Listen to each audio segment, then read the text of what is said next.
Y en esta oportunidad les vamos a dedicar una canción nacida desde el profundo de los sentimientos del gran maestro Pucapirucha, Valentín Meza Chávez, con cariño para él, para el maestro Pucapirucha. Adelante, maestro.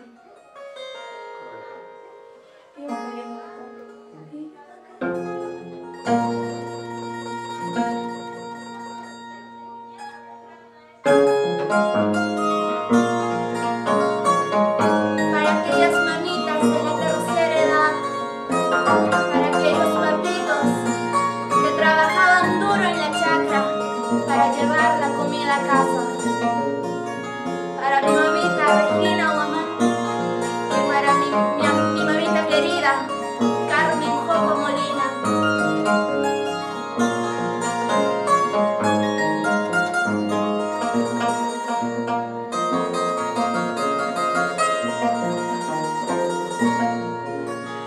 Iba cayendo la tarde, ella ya estaba llegando.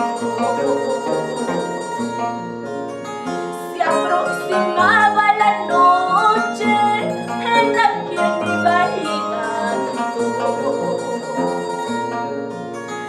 Tan agotada por el cansancio y hasta la que dispara, tan golpeado por la fatiga de que ya da hombro y dispara.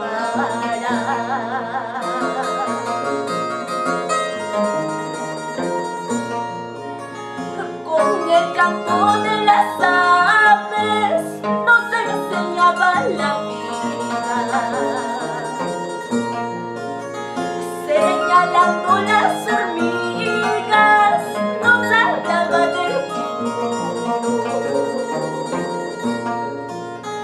Será la guachacha, picancacha, sazoncitos de mi madre, con caquitos ya verás ya, repertorio de mi padre.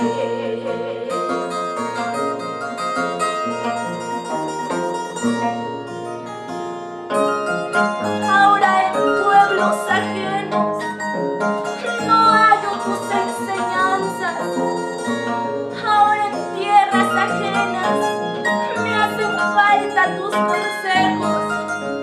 Para ti, madrecita linda, Regina Guamán Zaire. Para mi abuelito que en paz descanse, Mamerto Marcatín Comarca, gran violinista.